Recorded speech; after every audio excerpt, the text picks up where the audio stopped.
안녕하세요. 여러분과 함께하는 라이크 그린 그린클래스의 그린쌤 김승혜입니다. 자, 벌써 우리 그린클래스 11번째 시간이죠? 이번 수업의 주제는 인공지능 환경을 지키다입니다. 그렇다면 이번 시간에는 어떤 것을 배우는지 함께 알아볼까요?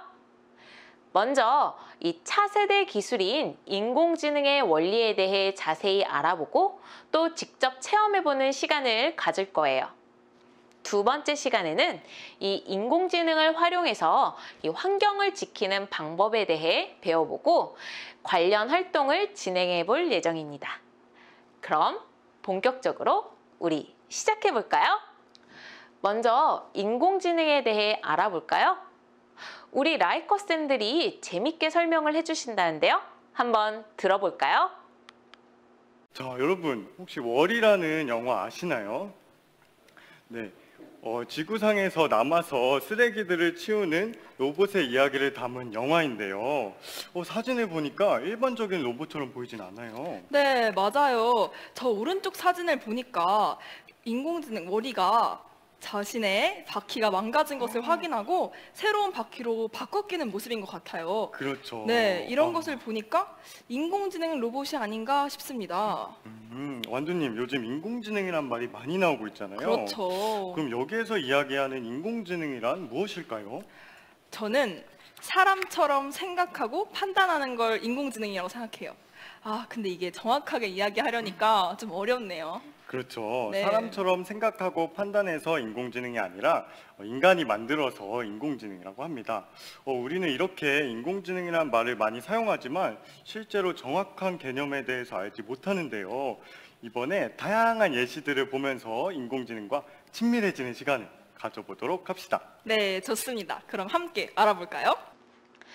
영상 잘 보셨나요? 월이의 이야기, 그린쌤도 너무 궁금한데요. 영화처럼 이 인공지능을 가진 쓰레기 청소 로봇이 진짜 가능할까요? 그리고 이 영상에서 멘토쌤들이 말한 것처럼 이 인간이 만든 지능이라는 의미도 있지만 좀 더 자세히 설명하자면 인공지능이란 인간의 지능이 가지는 학습, 추리, 적응, 논증 등의 기능을 갖춘 컴퓨터 시스템을 말하는데요. 학습은 이 다양한 정보들을 배워서 익히고, 이 추리는 알고 있는 것을 바탕으로 알지 못하는 것을 미루어 생각하는 기능이에요. 적응은 일정한 조건이나 환경 따위에 맞추어 응용하면서 알게 되는 것이고요. 이 논증이라는 건 옳고 그름의 이유를 들어 밝히는 것을 말해요. 즉, 이 컴퓨터가 인간의 지능적인 행동을 모방할 수 있도록 하는 것을 인공지능이라고 하는데요. 우리 뒤에 가서 좀 더 자세히 알려줄게요. 앞서 소개한 인공지능 기술이 이 쓰레기 분류 작업을 도와주고 있다고 하는데요. 자세한 내용은 우리 영상을 통해 만나볼게요. 플라스틱은 잘 썩지도 않고 태우면 유해가스를 내뿜어 분리수거를 하고 있죠. 하지만 현장에서는 선별 작업이 어려워 상당히 많은 플라스틱이 그대로 폐기되고 있습니다. 경기도 성남시가 재활용률을 높이기 위해 기초자치단체 가운데 처음으로 선별 작업에 자동화 기계를 도입합니다. 최혜원 기자입니다. 쉴 새 없이 돌아가는 컨베이어 벨트 위로 깨진 바구니와 페트병, 캔 등이 지나갑니다. 쏟아지는 폐플라스틱 더미에서 활용도가 큰 플라스틱들을 골라내는 작업이 한창입니다. 성남 지역의 분리수거 쓰레기 가운데 재가공할 재활용 플라스틱을 선별하는 겁니다. 코로나19로 일회용품 사용이 급증하는 가운데 지난해 성남시에서는 하루 평균 130톤의 재활용 쓰레기가 수거됐습니다. 올해도 처리 용량보다 20톤이나 많은 쓰레기가 매일 재활용 선별장으로 들어옵니다. 저희는 100% 수작업하고 있습니다. 95톤 반임장 중에 쓰레기로 나가는 게 한 40톤 정도 이제 쓰레기로 나가고 있고요. 나머지 55톤 중에 그중에 플라스틱이 한 20톤 정도 현재 선별하고 있습니다. 처리량을 넘어선 쓰레기와 제한된 인력과 시간으로 재활용할 수 있는 플라스틱을 일반 쓰레기와 함께 소각할 수밖에 없는 상황. 성남시가 폐플라스틱의 재활용을 높이기 위해 선별 작업 전반의 기계화를 전국 최초로 시도합니다. 사람이 손으로 플라스틱을 분류하는 작업에 AI가 도입됩니다. 성남시는 53억 원을 투입해 빛으로 플라스틱 종류를 파악하고 로봇팔로 종류별로 수거하는 광학 선별기와 AI 로봇 선별기 등을 설치합니다. 기계로 하면 효율성이 있고 그러다 보면은 뭐 예산 절감이라든지 인력 효율 운영 면에서 더 탁월한 효과가 있을 걸로 예상하고 있습니다. 성남시는 오는 7월까지 설계와 인허가 등 관련 행정 절차를 마무리해 올해 말 시설 공사를 시작, 내년 12월까지 시설을 설치할 계획입니다. AI 쓰레기 선별기를 도입하는 성남시에 쓰레기로 골머리를 앓고 있는 지자체들의 관심이 집중되고 있습니다. TBS 최유원입니다. 와, 쓰레기를 처리하는 인공지능 로봇. 우리 월이처럼 이 쓰레기를 구분하고 이를 처리하는 인공지능 로봇이 실제로 우리가 사용하고 있다고 하는데요. 바로 네프론이란 로봇인데요. 국내 인공지능 쓰레기 처리 로봇 업체인 이 슈퍼비는 이 네프론을 공급해 쓰레기 재활용 절차를 획기적으로 줄였대요. 기존엔 수집, 선별장 운반, 선별 및 압축, 재활용 센터의 운반, 그리고 재활용 또는 소각, 매립 등 이 5개의 절차를 거쳐야 하는 것을 이 인공지능 자동 수거기를 활용해 선별 및 압축, 운반, 재활용 단 3단계로 대폭 줄였다는 것인데요. 네프론에는 이 3차원 물체 인식 인공지능 기술이 탑재되어 이 쓰레기를 자동 분류할 수 있다고 하는데요. 네프론의 원리에 대해서 이 영상을 통해 자세히 알아보도록 할게요. 방금 보신 영화 속 월이처럼 우리 주변에서 실제로 쓰레기를 처리하는 인공지능 로봇이 있습니다. 정말요? 네. 이렇게 귀여운 머리처럼 귀여운 쓰레기를 처리하는 인공지능 로봇이 실제로 존재를 한다는 거죠. 아쉽게도 귀여운 모습을 하고 있지는 않지만 쓰레기를 자동으로 선별하는 인공지능 로봇이 있습니다. 쓰레기를 자동으로 선별한다고 하셨잖아요. 그러면 우리가 재활용을 할 때 플라스틱은 플라스틱에, 캔은 캔에 그렇죠. 버리는 것처럼 이렇게 분리를 할 수 있다는 얘기인가요? 그렇죠. 우리나라 인공지능 쓰레기 처리 업체인 슈퍼빈에서 네프론이라는 인공지능 로봇을 개발했습니다. 그러면 네프론에 쓰레기를 넣으면 이 쓰레기가 알아서 재활용을 해준다는 거 맞죠? 네, 쓰레기를 넣으면 선별할 뿐만 아니라 네프론을 사용한 사람들에게 포인트까지 제공해 줍니다. 포인트까지 제공을 해준다고요? 그러면 네프론의 손해가 굉장히 클 것 같은데요? 쓰레기도 분리해주고 포인트까지 준다면 네, 손해가 클 것 같아요. 그렇죠. 네. 손해가 클 것 같은데 손해 절대 아닙니다. 제가 원리에 대해서 설명해 드리겠습니다. 우리가 구입하고 사용하고 네프론에 넣어서 인공지능이 분류한 재활용품은 공장에서 가공합니다. 이를 화학회사에서 구매해서 수익이 생기는 것이죠. 그러니까 정말 자원을 재활용해서 생기는 수익을 가지고 우리에게 포인트를 주는 거였네요. 정말 버리는 쓰레기가 돈이 된다는 사실을 잘 설명해주는 사례인가 아닌가 싶습니다. 네, 맞습니다. 이런 좋은 습관의 형성을 위해서 학교에 많이 설치되어 있다고 하는데요. 학생들이 쓰레기에 대한 인식을 바꿀 수 있는 좋은 프로젝트라고 합니다. 정말 월이처럼 귀여운 로봇은 아니지만 그래도 이렇게 인공지능을 통해서 스스로 판단해서 분리해주는 로봇이 우리 일상생활에 이렇게 가까이 있다는 게 되게 신기한 것 같아요. 이처럼 네프론 내부에는 이 카메라가 있어서 들어오는 캔과 페트병을 스캐닝한 후에 이 재활용 가능한 캔인지 재활용 가능한 페트병인지 이 구별하여 지정된 위치로 이동시킨다고 해요. 이때 이 인공지능 로봇은 다양한 모양의 페트병과 캔을 인지하고 이 지정된 위치로 이동시키는데 어디가 적합한지를 판단하는 과정을 거치게 되죠. 마치 우리가 이 페트병과 캔을 구별하고 판단하는 이 생각의 과정을 거치는 것처럼요. 그런데 이렇게 재활용 가능한 캔인지 페트병인지를 구별할 수 있으려면 먼저 이미지 자료를 가지고 딥러닝 방법으로 학습을 시켜야 해요. 이 딥러닝 방법으로 학습을 시킨다는 말, 좀 낯선 말일 텐데요. 바로 뒤에 좀 더 자세히 알려줄게요. 이렇게 똑똑한 인공지능 로봇이 쓰레기를 정확하게 분리해줘서 이 분리된 쓰레기를 화학회사에서 구매하여 재가공함으로써 이 섬유, 필름, 플라스틱 포장재 등으로 다시 태어난다고 해요. 2020년 기준 전국에 약 160대의 네프론이 설치되어 운영 중인데요.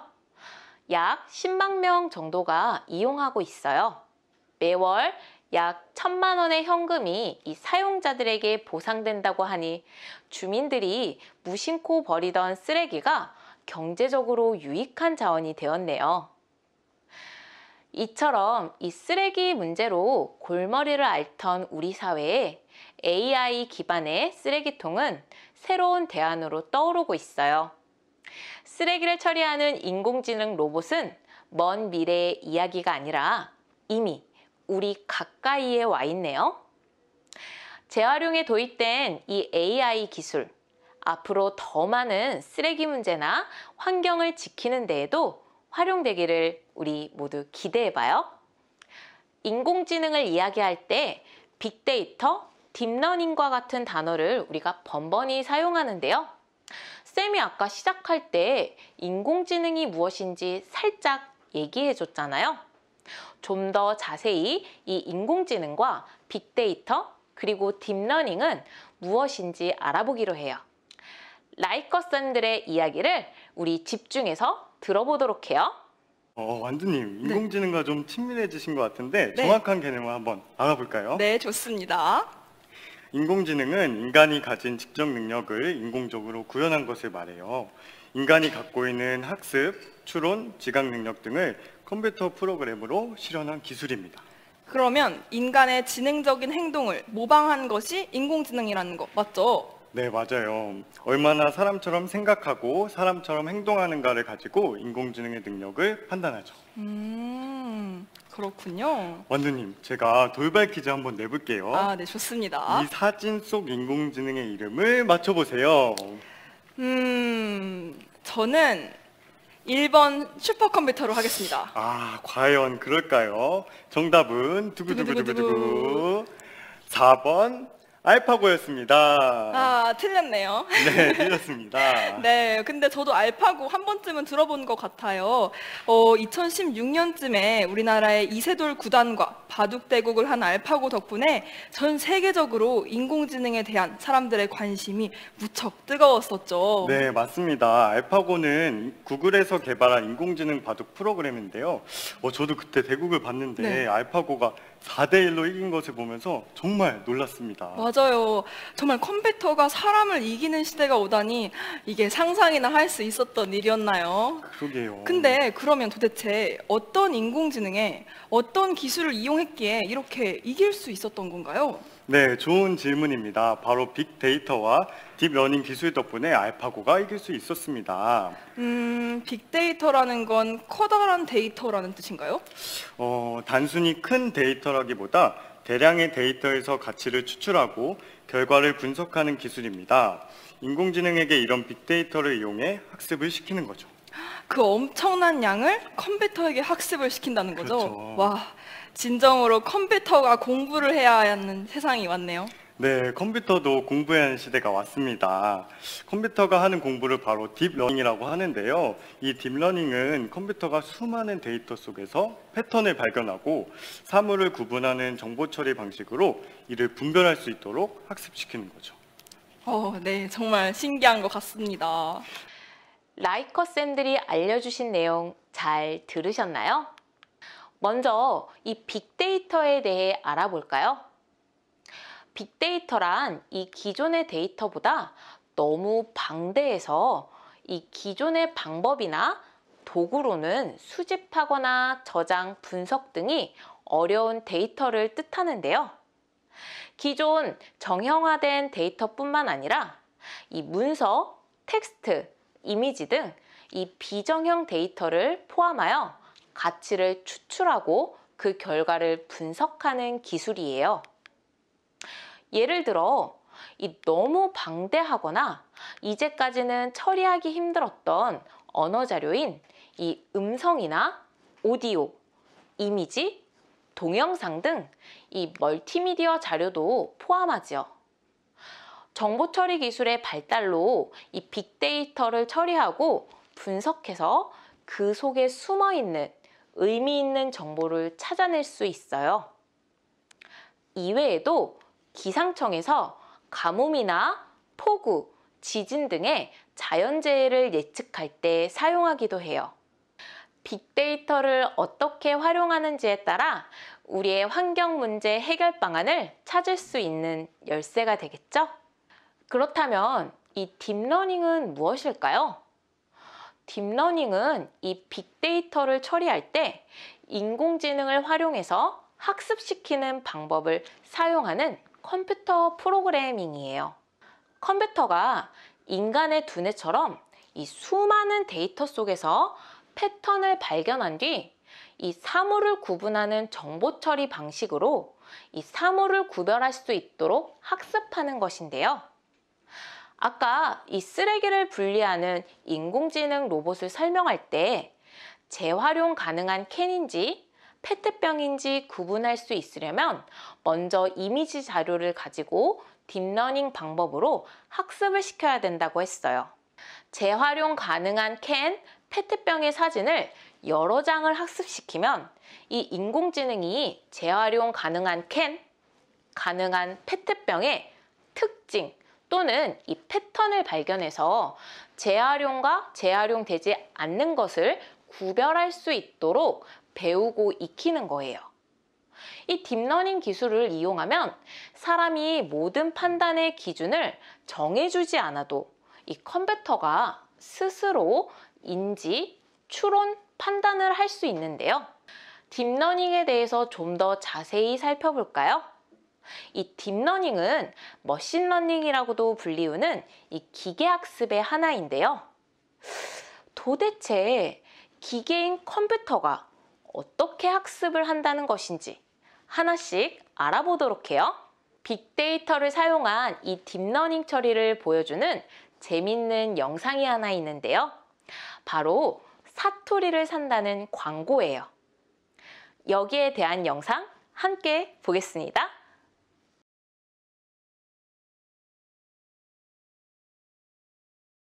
자, 영상을 통해 다시 한번 이 빅데이터와 딥러닝에 대해 정리해 볼까요?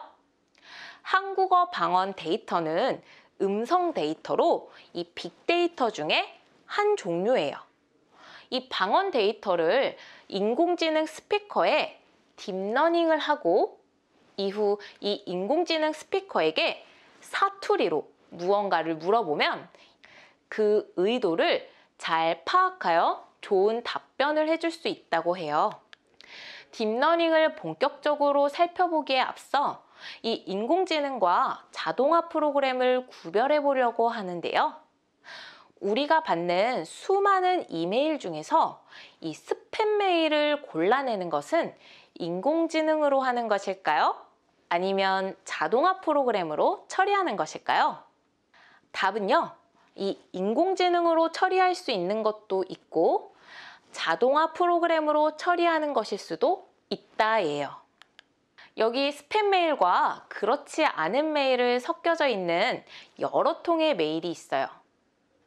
이메일 제목에 광고라는 단어가 포함되어 있는 경우에는 스팸 메일로 이동하라는 명령을 작성하여 주었다고 생각해 봅시다. 그런데 이메일 제목에 이 광고라는 단어가 없지만 광고 메일일 수도 있어요. 그러면서 이 완벽하게 스팸으로 분류하기가 쉽지 않은 거죠. 이런 경우에 이 명령을 일일이 사람이 프로그램으로 작성하기엔 좀 어려운 부분이 있어요. 그렇다면 이제 인공지능으로 이 스팸 메일을 분리해 볼까요? 먼저 이 수많은 이메일을 준비합니다. 이 가운데서 정상 메일과 스팸 메일을 구분하는 규칙을 컴퓨터가 알아낼 수 있도록 이 사람이 프로그램으로 작성합니다. 이 과정을 인공지능을 학습한다라고 표현하고 있죠. 학습이 끝나면 이 인공지능 프로그램은 새로운 이메일이 도착했을 때 도착한 메일이 이 정상인지 스팸 메일인지 학습한 결과를 가지고 예측해서 구분할 수 있는 게 되는데요. 이 인공지능으로 스팸 메일을 걸러내게 되면 이메일 제목에 광고라는 단어가 없긴 하지만 이 광고인 메일도 스팸 메일로 이동시켜 버립니다. 딥러닝이라는 이 인공지능의 원리, 이제는 조금 이해가 가시나요? 지금부터 이 인공지능 로봇을 학습시켜서 해양 쓰레기를 수거하도록 하는 AI 프로그램에 대해 체험해 보도록 할게요. 먼저 이 구글 웹브라우저를 열고 해당 주소를 입력해 주세요. 바다 환경을 위한 AI에 대한 처음 화면이 나오는데요. 지금 해보기를 선택하세요. 여러분이 알고 있는 것처럼 이 바다에 마구 버린 쓰레기는 해양 생물에 좋지 않은 영향을 미치는데요. AI가 이 물고기나 쓰레기를 알아보고 바다를 청소할 수 있도록 학습시켜 볼게요. 이 계속하기를 선택하거나 화면의 아무 곳을 클릭하세요. 이 AI를 학습시키려면 이 물고기나 물고기가 아님의 라벨을 달아주어야 하는데요. 여러분이 제공하는 라벨을 사용해서 이 AI는 스스로 이 패턴을 인식할 수 있도록 학습하게 되는 거예요. 계속하기를 진행해 보세요. 이미지가 물고기인지 물고기가 아닌지를 선택해 주세요. 이미지가 계속 나오고 있는데요.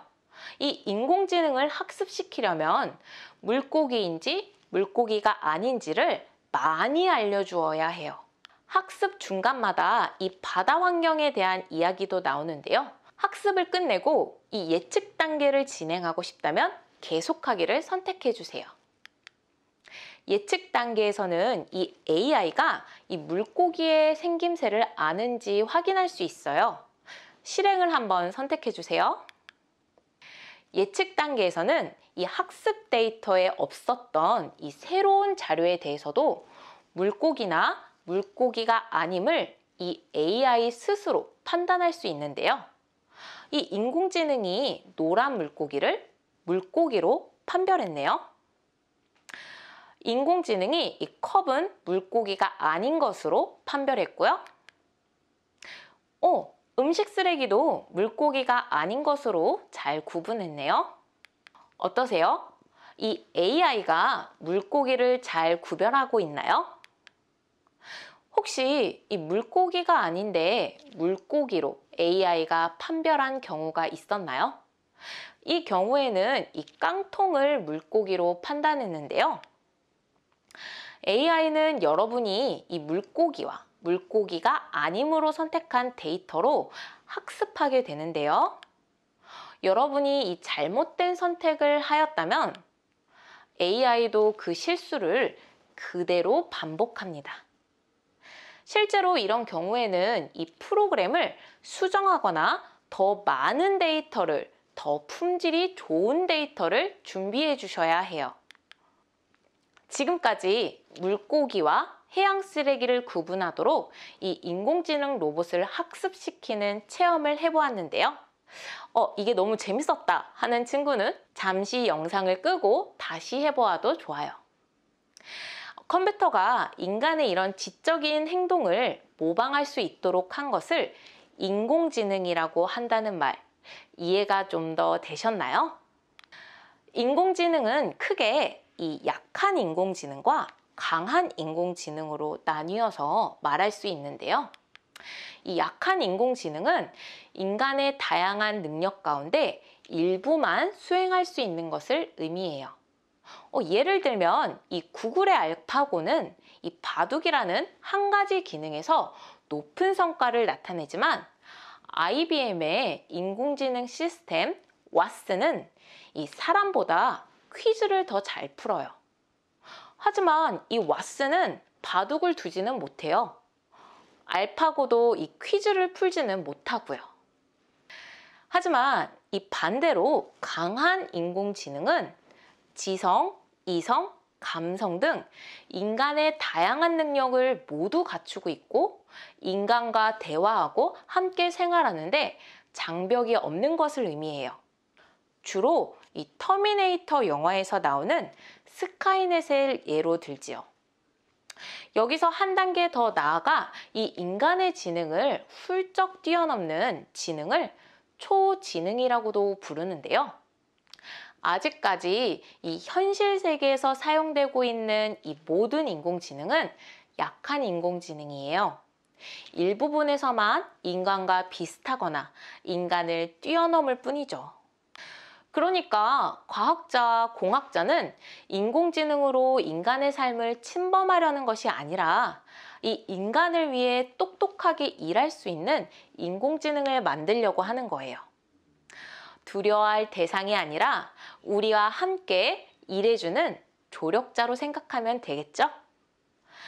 이러한 인공지능 기술이 이 환경도 지키고 있다고 하는데요. 지금까지 우리는 이 인공지능의 원리에 대해 자세히 알아보았는데요. 다음 시간에는 이 인공지능을 활용해서 환경을 지키는 방법에 대해 배워볼 예정이에요. 그럼 잠시 10분 쉬었다가 다시 만날게요. 안녕!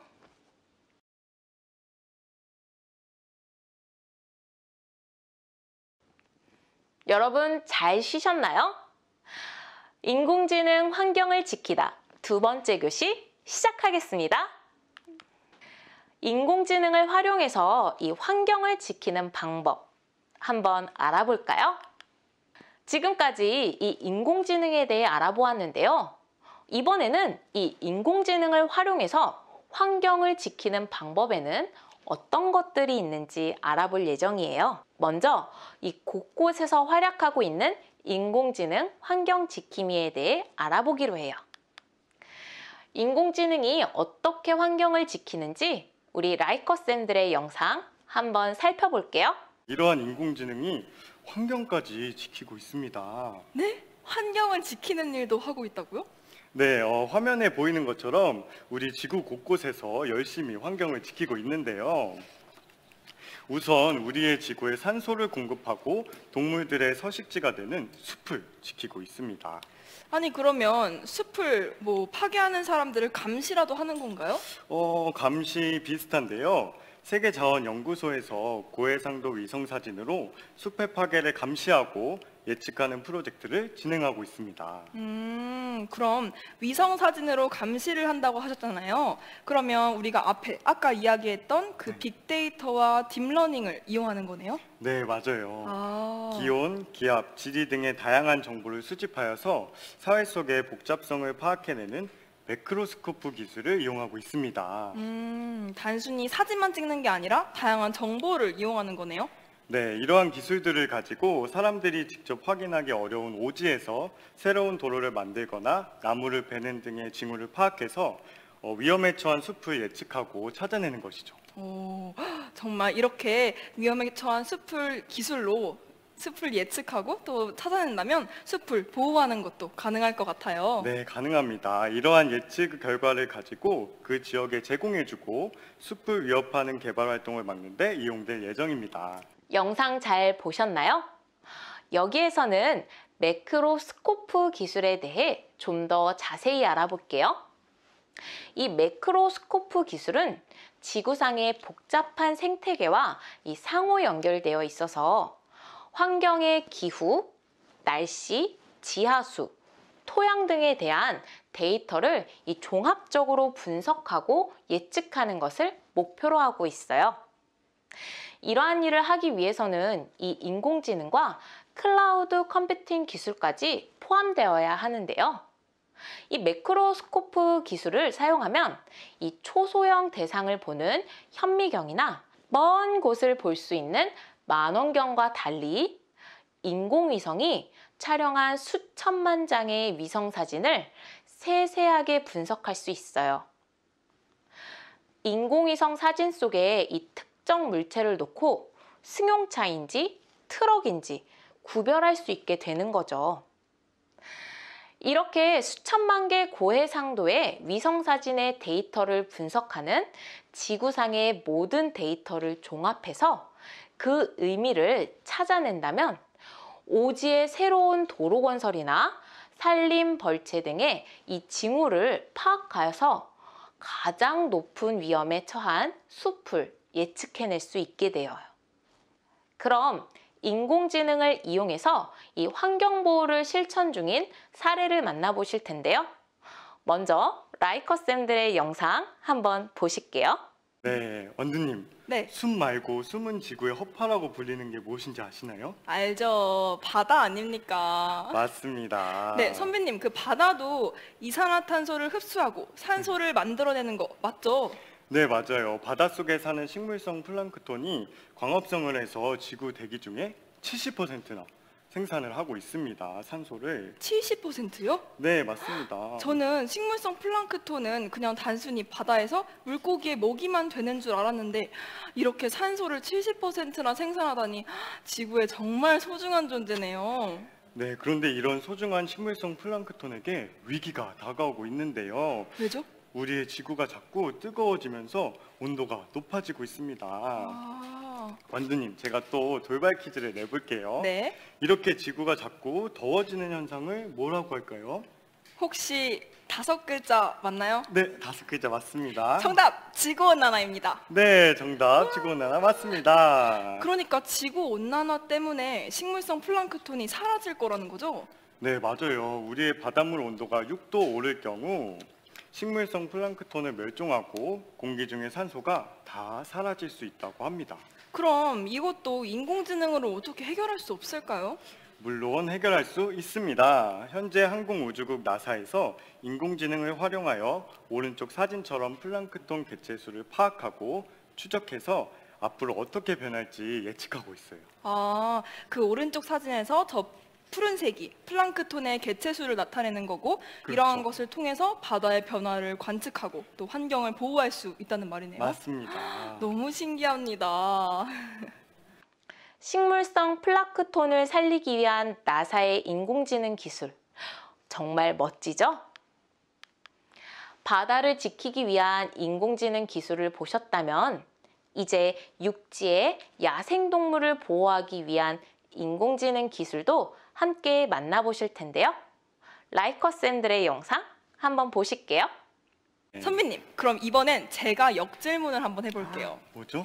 혹시 앞에서 배웠던 내용 말고 인공지능이 야생동물들도 지키고 있다는 사실 알고 계셨나요? 아, 정말요? 숲과 바다를 지킨다는 사실을 알고 있었는데 이젠 야생동물까지 지킨다고요? 네, 맞습니다. 여러분 혹시 작년에 호주에서 큰 산불이 있었던 뉴스 한 번쯤은 들어보신 적 있으시죠? 네, 정말 뉴스를 보면서 저도 안타까웠어요.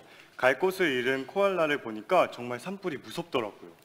산불로 인해 코알라도 멸종 위기에 처했다는 뉴스도 봤습니다. 네, 맞아요. 그래서 이러한 일들을 막기 위해 호주 연구팀은 인공지능 하늘에서 이제 야생동물들을 관측할 수 있는 인공지능 드론을 개발했어요.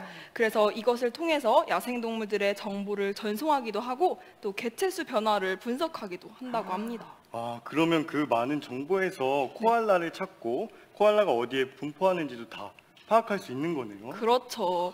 이뿐만 아니라 또 아프리카에서는 스냅샷 세렝게티라는 프로젝트를 진행하고 있다고 해요.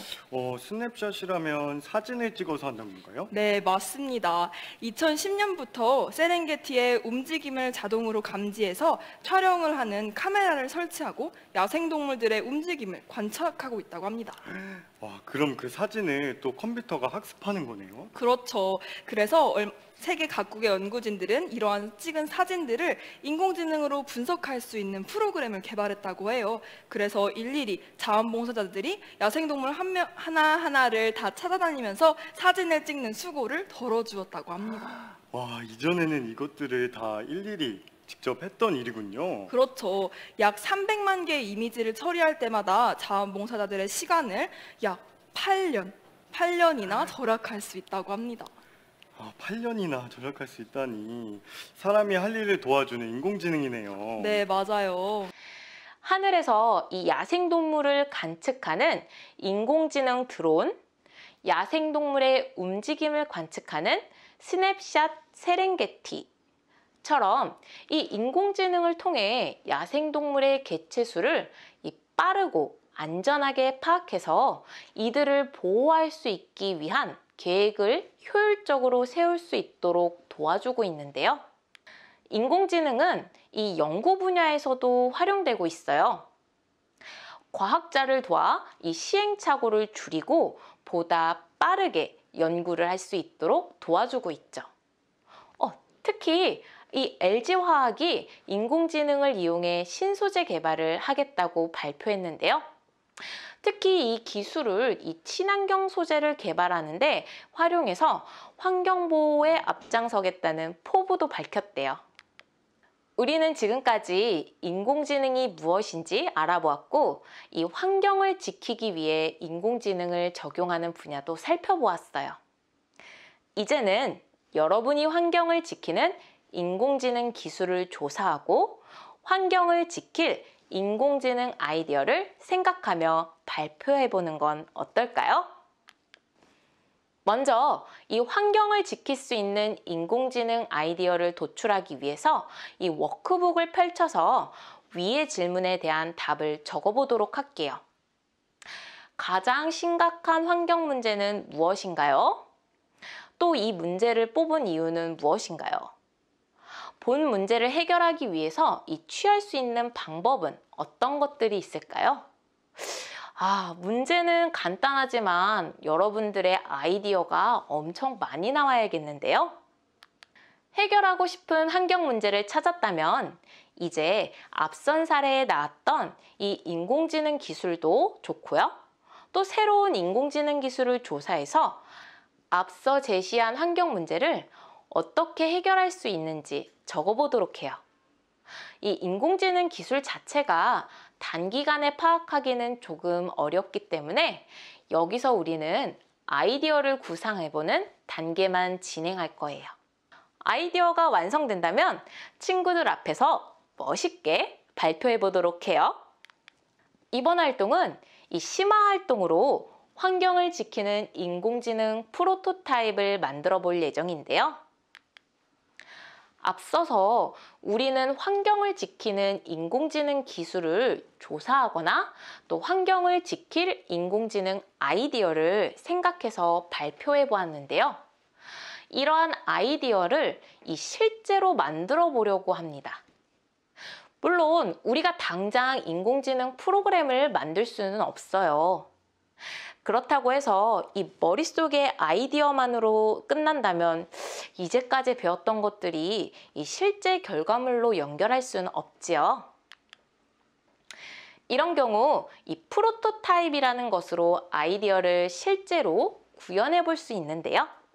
이 프로토타입이란 원래 이 본격적인 상품화에 앞서 기능과 성능을 검증하고 개선하기 위해 간단히 핵심 기능만 넣어 제작한 기본 모델을 말해요. 흔히 이 견본품 또는 시제품이라고도 하죠. 무언가 제품을 만드는 과정에서 이 시험용으로 미리 만들어 보는 것을 의미하기도 해요. 아이디어를 설명하는 도구라고 생각하시면 더 쉬울 것 같아요.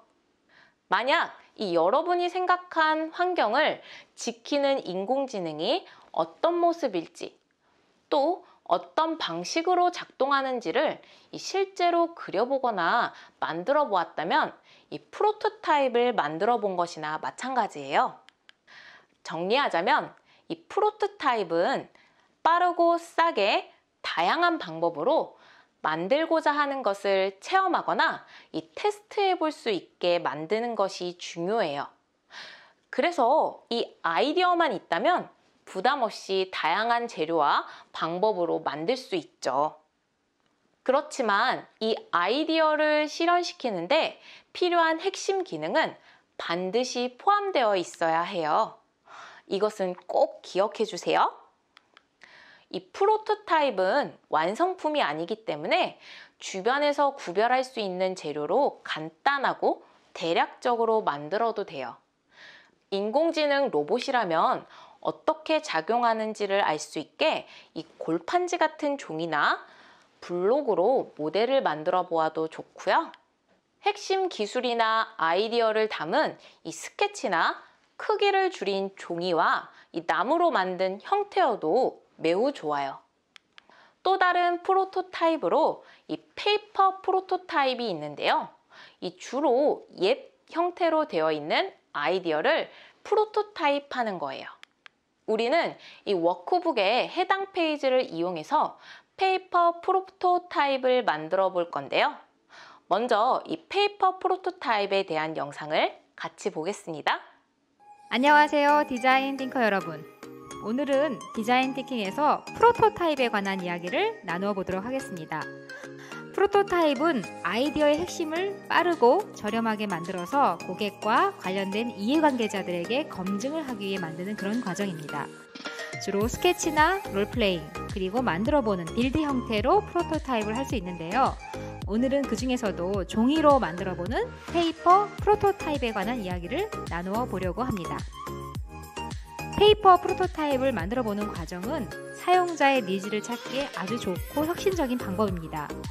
페이퍼 프로토타입의 가장 큰 장점은 무엇보다 저렴하면서 빠르게 피드백을 받을 수 있다는 것인데요. 빠르고 저렴하다는 것은 결국 실패를 했더라도 큰 손실 없이 새로운 프로토타입을 다시 도전해 볼 수 있다는 장점이기도 합니다.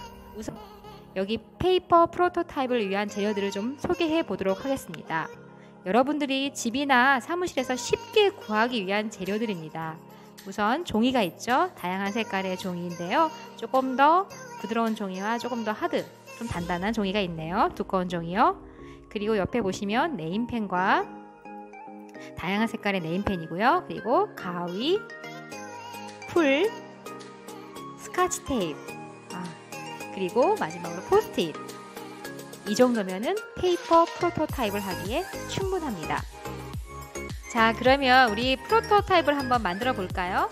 예를 들어서 이른 아침에 칭얼대는 아이도 돌보면서 출근 준비를 하는 30대의 워킹맘을 위해서 손쉽게 그녀가 화장품을 주문할 수 있도록 하는 앱을 만들어 보는 아이디어를 냈다고 가정해 볼게요. 우선 이렇게 종이와 펜을 통해서 스마트폰 화면을 쉽게 그려볼 수가 있어요.